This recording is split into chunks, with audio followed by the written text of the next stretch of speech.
You're listening to Sports Psych Talk. The views and opinions expressed in this podcast are those of the hosts and guests and do not necessarily reflect any affiliated organizations or institutions. This podcast is for informational and educational purposes only and is not a substitute for professional advice, diagnosis, or treatment. If you're facing mental health or medical concerns, please consult a qualified professional. Sports Psych Talk does not accept responsibility for any actions taken based on the content shared. Reproduction or distribution of this podcast without permission is prohibited. Thank you for tuning in, and we hope you enjoy today's episode. Welcome everyone to the Sports Psych Talk. This is a very special episode. We have very special guest with us today, all the way from UK, Mr. Gobinder Singh Gill. Thank you so much, sir, for giving your time. I just want to take a moment and I want to tell the audience that Mr. Gobinder Singh Gill have done, his PhD in emotional intelligence and, in the field of education and sports performance as well. So we will be learning, the nuances of emotional intelligence. I welcome you again, and Thank you. Gill, and I want you to, share about your experiences. Since you are also an Indian, but I know that you're brought up in UK. We feel very good, particularly that since you also have this Indian lineage. Share to our audience your overall experience as a sports psychologist and sports psychology lecturer, and about your background in academics and also professional involvement. Hi, thank you. Thank you for having me first and foremost. Always an honor. Regarding sort of the journey, if you like, my journey's predominantly been with education for students who are 16 plus. So in UK, adult is 18 plus. And so I've taught across various modules, sports psychology and research methods. So predominantly that's where I've been involved in producing projects, students understanding what's research, and my mainstay being sports psychology and its application with students. And a lot of our students are also on what we call task programs. So they're the talented identified student scheme, where I'll support whether they're golfers, cricketers, footballers, netball players, in order for those players to be able to use the principles of sports psychology and using the emotional intelligence, which is part of my PhD, which I'll come on to, in applied performance. Regarding the PhD is actually done in emotional intelligence and teaching. So the product there is effectively using the concepts of emotional intelligence for teachers who are also performers. And they're performers in a classroom, and teachers have to cope with pressure. They have to meet deadlines. They have to use different skills. And any teacher you talk to will tell you that each lesson is different because of the emotions involved. But I can transfer that with coaches that I do at my workplace and also the students. So with emotional intelligence, it's a very good transferable model that can be used.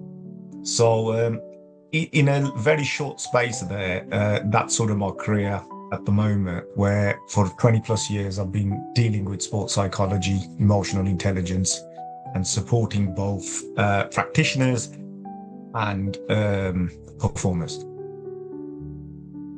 Performance is absolutely the last resort, actually, when we talk about whatever we do in the sports, effort we put during training, everyone coaching, trainers, physios, and a psychologist, and a big team is behind the athlete, and the target is always performance. And we also experienced, and you will agree with me, there are some athletes who are, performance, basically, perform under pressure, and there are some other athletes who basically crack under the pressure. Does emotional intelligence have to do something with them? Is there any relation between, having a more emotional intelligence? So these qualities may help you to become a more, better performer under pressure. I think with emotional intelligence, my sort of models mainly spoken about through Daniel Goleman's work. And in that model, he talks about, and I've sort of linked that to both my teachers and performers, where the model's personal competence and social competence. So just to break that down, personal competence refers to the individual themselves, and social competence refers to others in and around that environment. So on a personal competence level, performing under pressure, managing that pressure or not being able to manage that pressure, the link there is to do with self-awareness. So emotional intelligence is about self-awareness, about your strengths, your limitations, and emotional regulation is about, and that's probably the key underperformance. So emotional regulation is about managing those pressurized moments in order to succeed. So I don't know if people watched it yesterday. Just give you a quick incident. Fulham versus Manchester United, penalties awarded to Manchester United. Bruno Fernandes, who always, most of the time, scores 90% of his penalties. He steps back. As he steps back, he bumps into the referee. He's then upset with the referee. He picks up the ball. He then puts the ball back on the spot, takes the penalty and misses. And in that moment, his emotional regulation wasn't right. What he did was he allowed the distraction of what happened with the referee to get into his way. And so all of a sudden, his focus that you talk about, his concentration suddenly disappeared. And when he took the penalty, he actually said later that it was the referee's fault, that when he was trying to focus on the ball, as he walked back, he didn't realize the referee was behind him and he hit the referee, and all of a sudden his emotion exploded. So with emotional regulation, so just go back a bit there. Personal competence, Daniel Goleman, is about self-awareness and emotional regulation. Self-awareness is about knowing yourself, your strengths and limitations.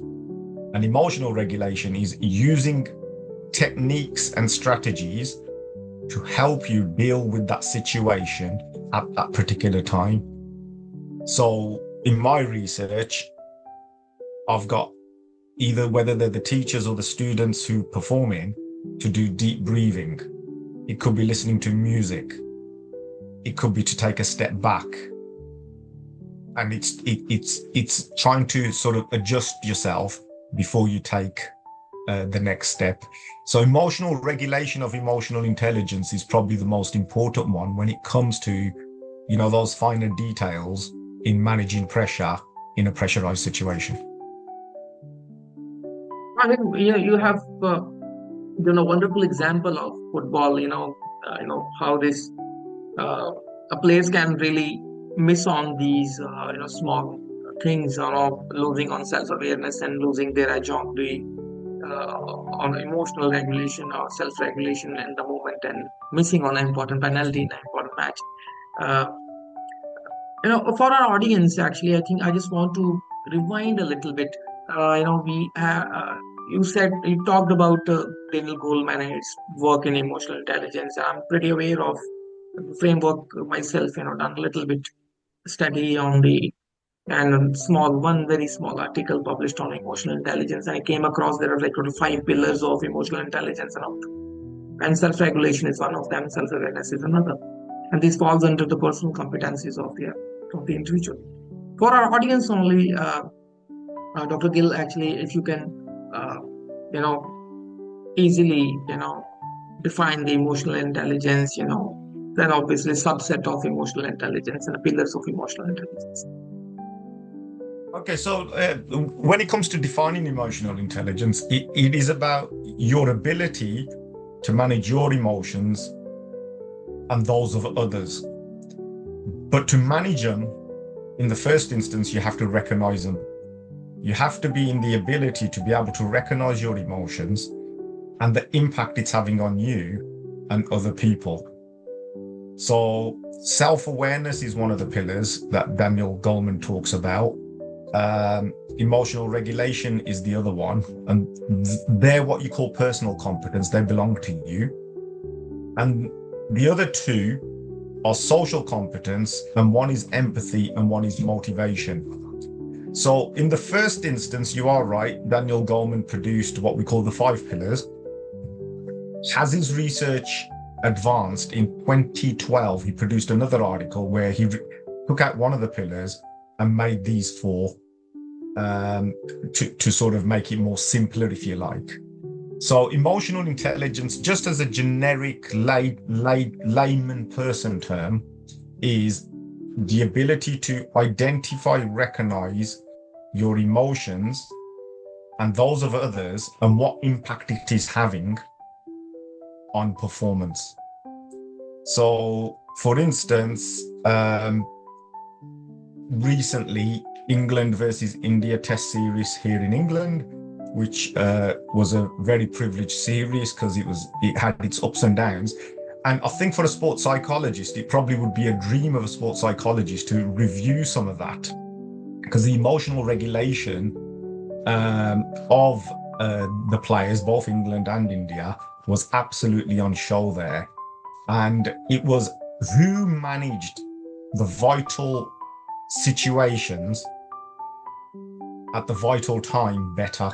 And you'll notice the players who managed their emotions because they recognized the situation in a game were able to manage their emotions better than the players who fell under pressure and weren't able to cope in that actual environment at the same time. So emotional intelligence, I think the key thing is to identify, recognize, and manage your emotions. What impact are they having on yourself and other people? Yeah, it is pretty interesting actually. Even I have, as you know, we were talking actually. We were like, exchanging text on WhatsApp or with each other, and had a phone call as well while this test match series was happening in England, and absolutely spectacular actually in terms of the performance.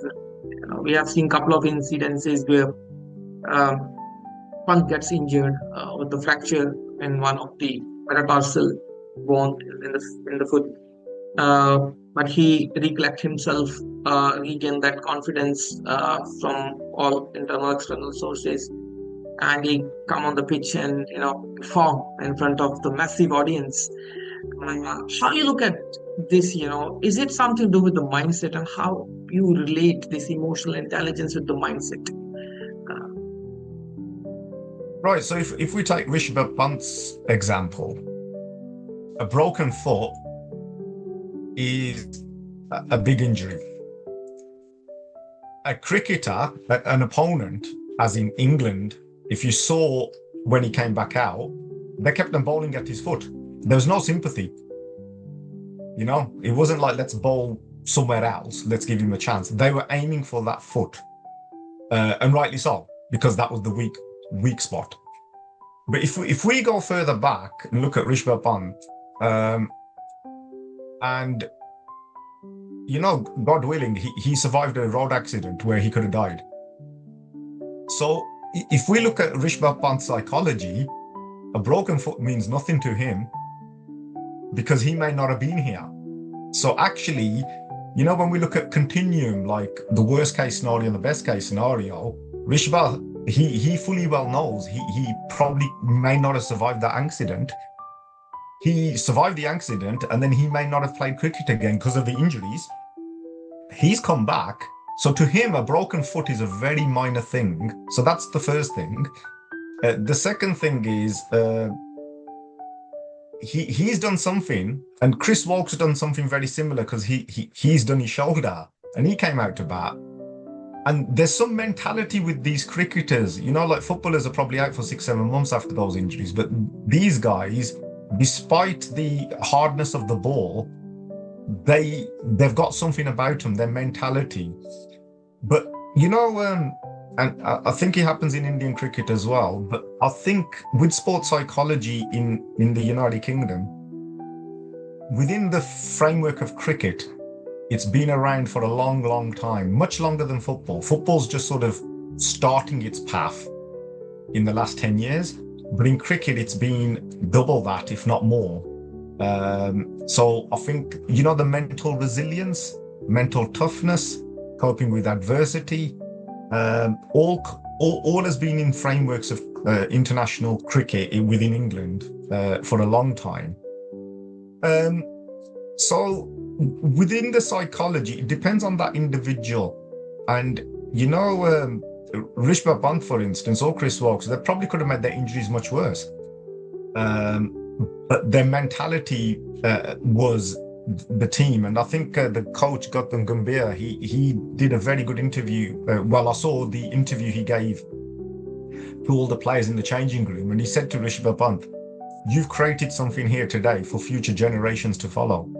He became a hero, an icon, that through adversity to continue. And emotional intelligence plays a part in that, owing to the self-awareness, owing to the emotional regulation of doing something for your team. And, in terms of India, in terms of patriotism, it's a very patriotic country. And, the flag means a lot. The identity means a lot. And so playing for your international team, I think there's the self-awareness of emotional intelligence.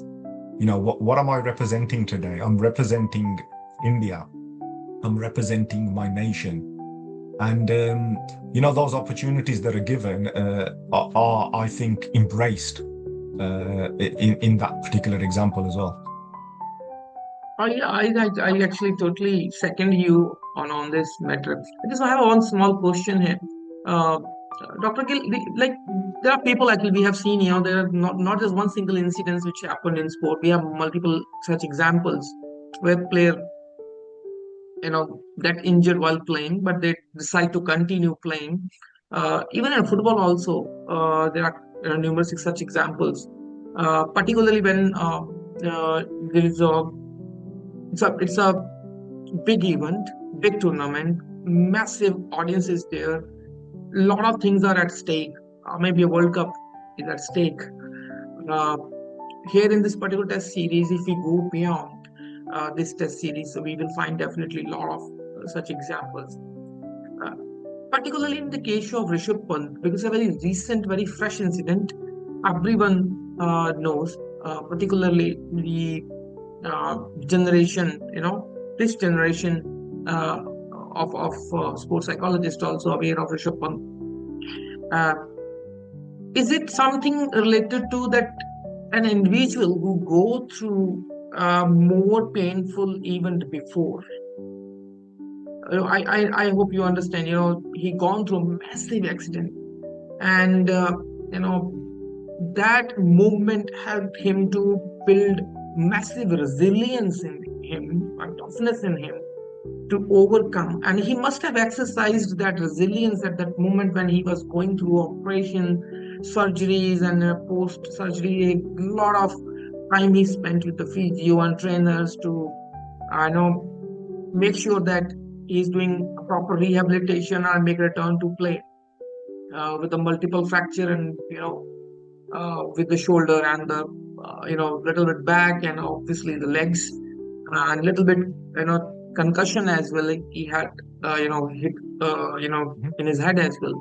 So that big event created an emotional impact on him, on his memories. And now for rest of his life, his pain tolerance, understand the pain tolerance, ability to tolerate the pain, ability to tolerate any such minor thing have improved. How you relate this?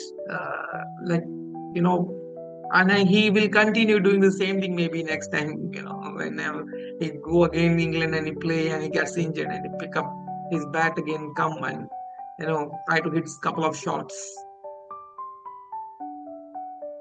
Yeah, I think a number of factors can build on this, and when I speak with performers, athletes, students, teachers, or whatever, we've all got different strategies. So I think one of the sort of upcoming thing I would say to say new psychologists, especially because of if they're lacking experience, is don't impose strategies on individuals. Speak with the individuals as to what strategies work for them, because they then take ownership of their strategies. And if they then don't work, we can go to the drawing board and try something different. And I think as individuals, goal setting is a classic. We all set goals, we don't write them down the way science tells us to. Now, I know for a fact when I'm at work, if I write 10 goals that I need to achieve in that week, if I write them down and I start ticking them off, when I've picked number 5 off, I know I've done 50%. My motivation increases that I know I've got a week, but let's get it done a day before. When I don't write those goals, a week later, I'll remember, oh no, I didn't do two of those goals because I've not wrote them. So the science tells us to write them down, but we get lazy and think we remember them.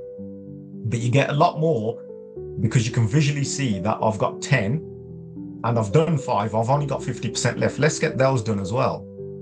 Now, going back to, say, Rishabh Pant's example, for me, for instance, and you see that, the more east you go from Europe this way, to, your Asia, Southeast Asia, and the Far East, right?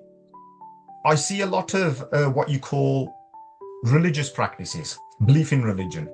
I see that a lot more than you do in the Western world. Not that it's absent in the Western world, but I think the belief in the East is far more. And I'm a great believer in religion and religious practices. But what I'm trying to get at is, in a psychological route, can't say to somebody, right, believe in religion if they don't believe in religion in the first place, or listen to music if they don't listen to music. Now, most people do listen to music. So it's telling them, listen to the music that you enjoy, listen to the music that's going to help you calm down, right? So my go-to could be Diljit Dosanjh, yeah?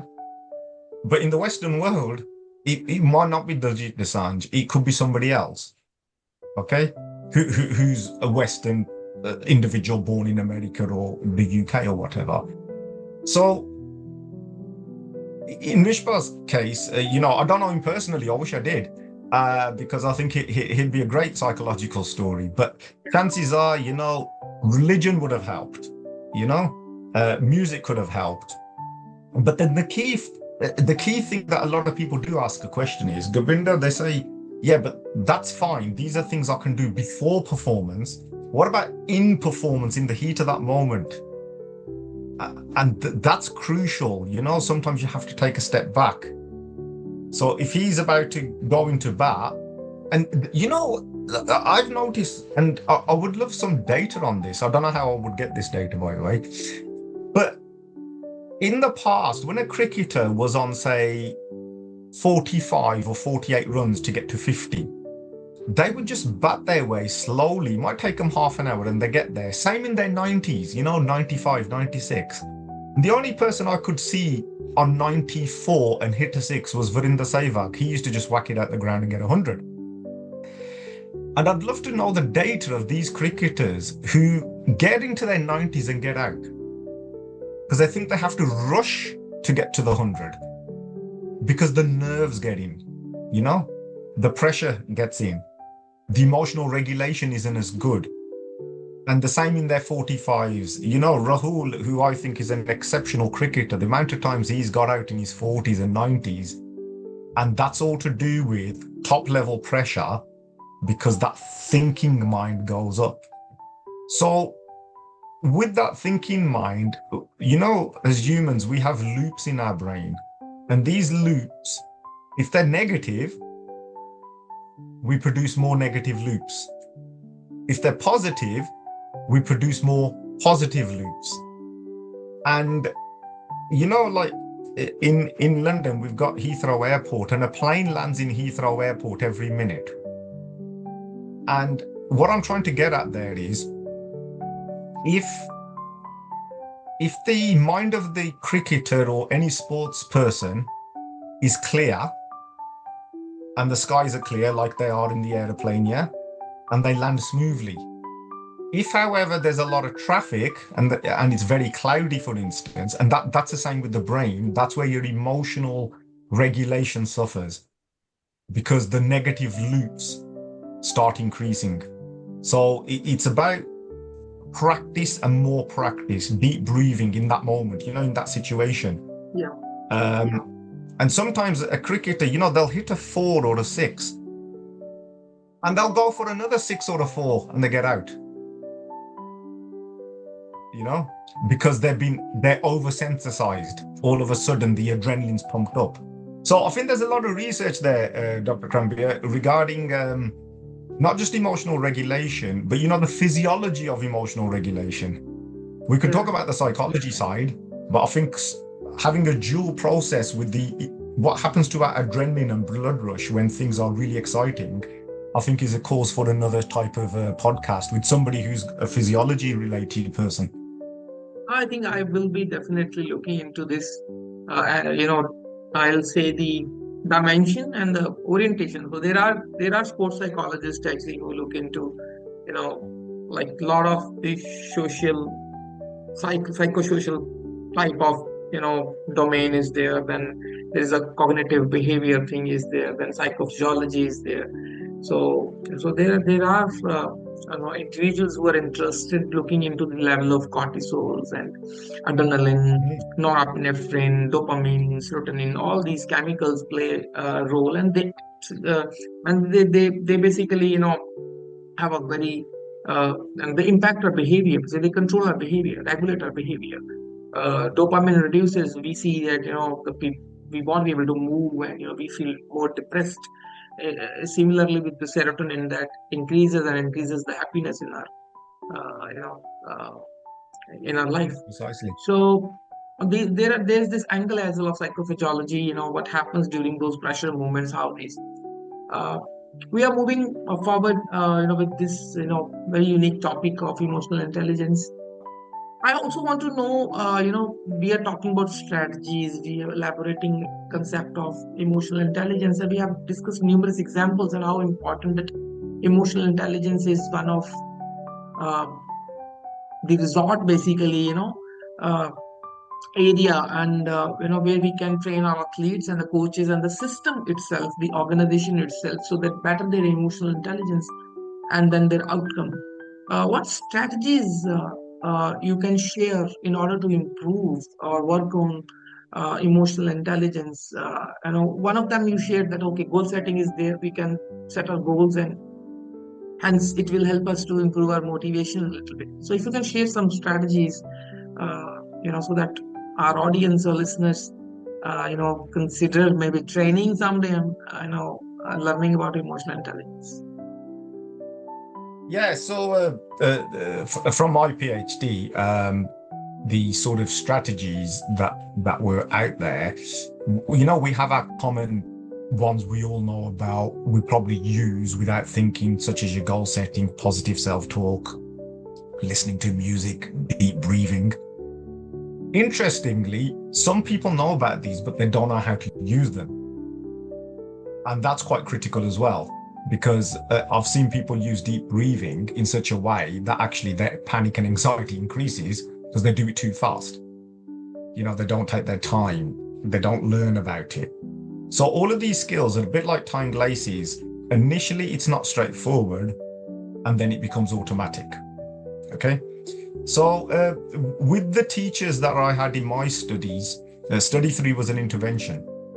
And part of their strategies they used was what we call a handbook, a learning tool. So they wrote their emotions, good emotions, negative emotions, what went well, how did they overcome it? And that, funny enough, became a reflective log. So not only did they have a handbook where they journaled their thoughts and emotions and behaviors, I got them to look at their body language, but I made them do it in a reflective way. So this has happened today. How can I change that for my next lesson? And within that, funny enough, in PhD language, we talk about something called golden threads. And one of the golden threads was they had this framework of a handbook where they journal their thoughts. From that framework, they had these golden threads running through where they were able to say, I need to use positive language in the class, because they knew positive language gave them that sort of belief system that was positive. Some of them were using practical examples, such as they'd go to the gym before lesson and they'd go to the gym after lesson because it was part of their routine exercise.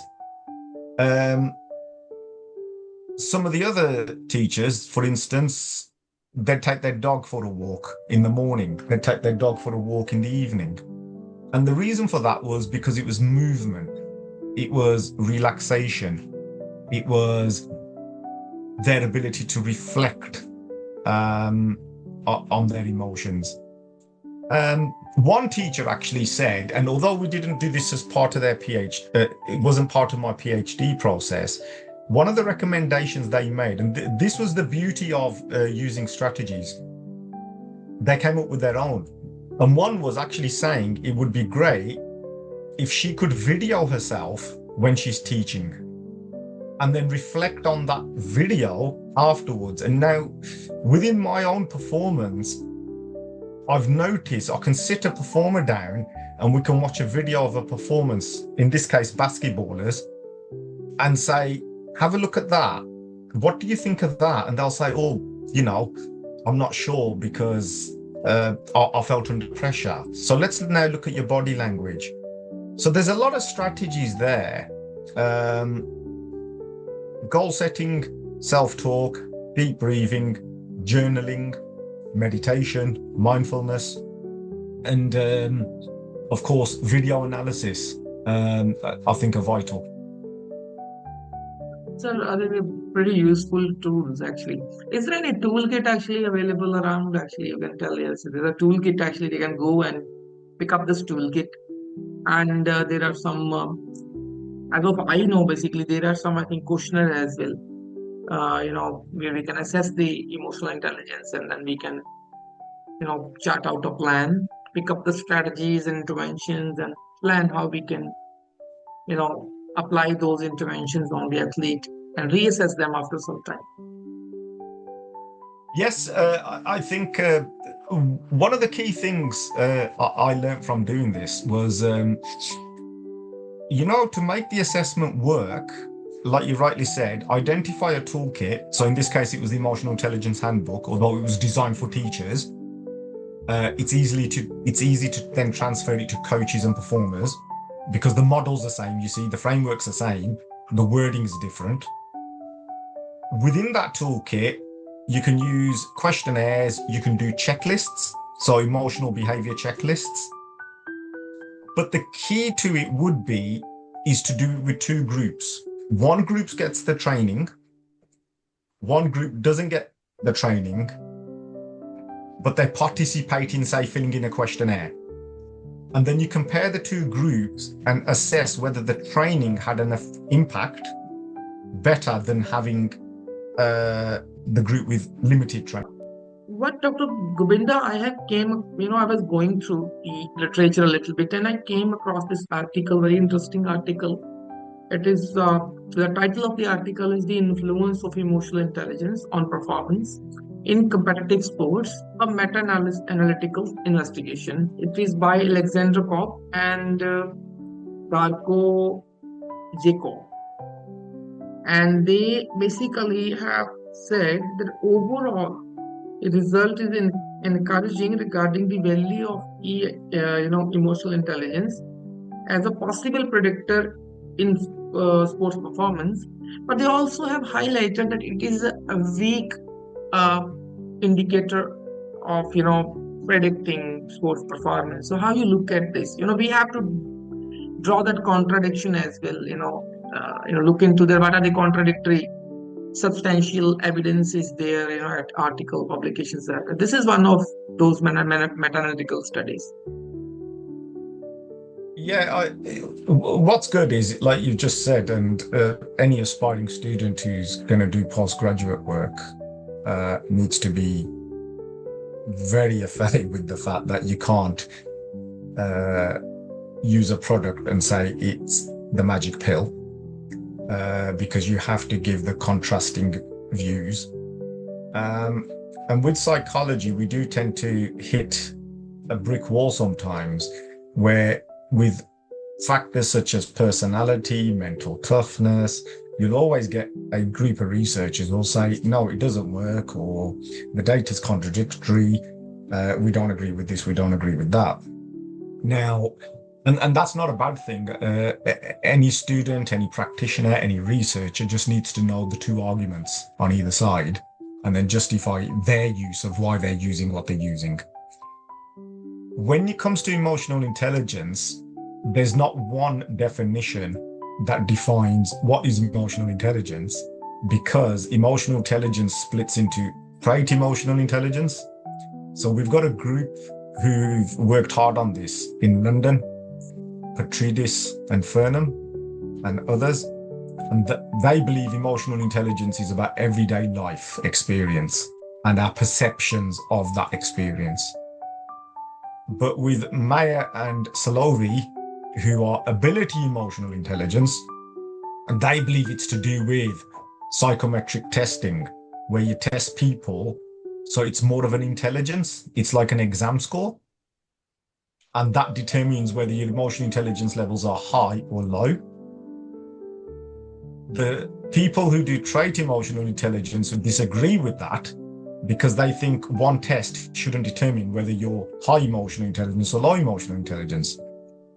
And this is where Baran and Dan Goleman come into it, where they've got this what we call mixed method of emotional intelligence. They believe both trait and ability are useful. Now, going forward, and I'm sure this will be a PhD in the next 5 years from somebody, where they're saying, actually, let's rebrand the whole thing. And instead of saying it's trait emotional intelligence, it's ability emotional intelligence, it's just mixed method emotional intelligence, they're saying, let's put it all together as one product. Okay. The other issue we have is with psychometric testing. So when we're testing something, it's got to reach a certain figure for reliability and validity.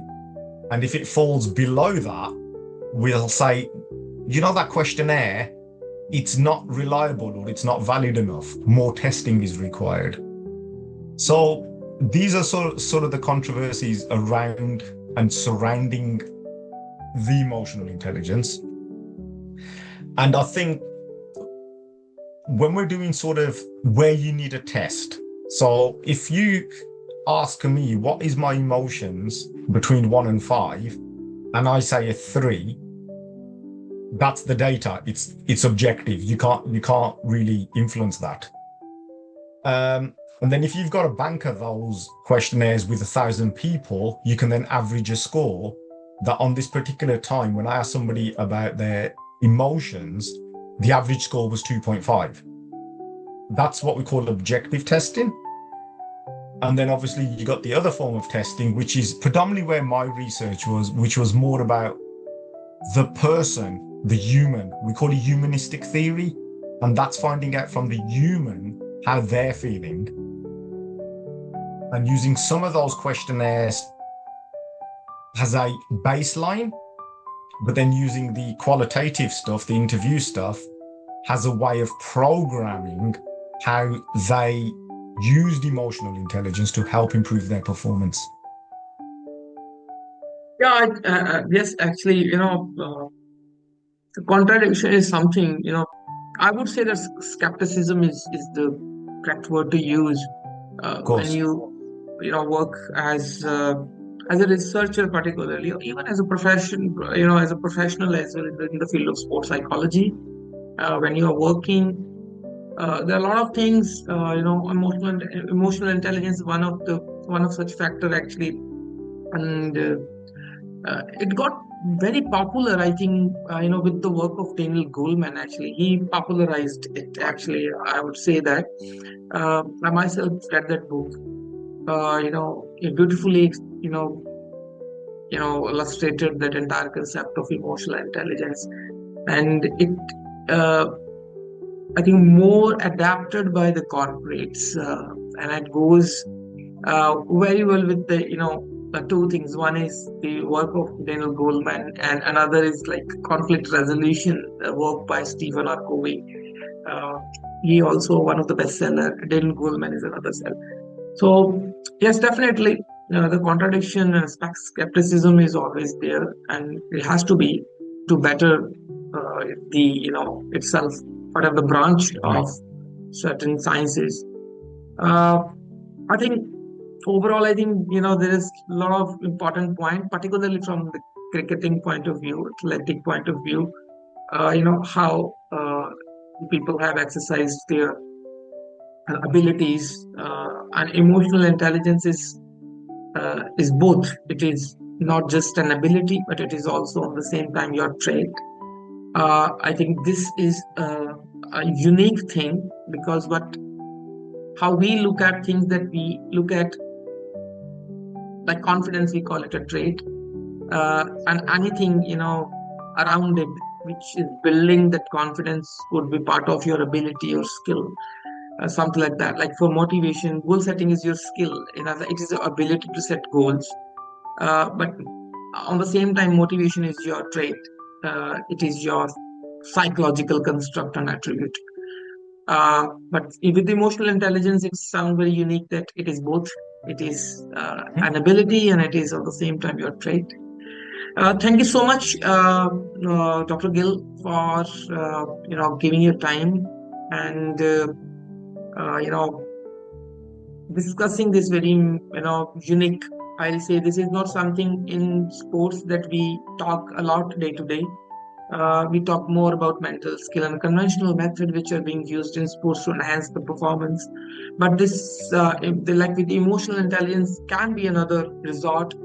As soon as we see more and more research and more people, they will form the community and the group, and we may say, see that that people are implementing these tools and interventions to enhance the emotional intelligence of the athlete. And further, another meta-analysis study, and we may see the more effect size Of is course, increasing. yes. Yeah, yeah.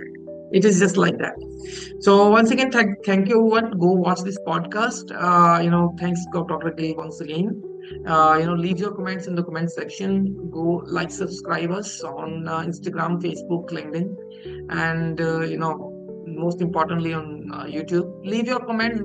Comments are the motivation. I need to know that did you like the podcast or not, and did you learn? Are you able to learn something from the podcast? Or we are creating a free platform for everyone.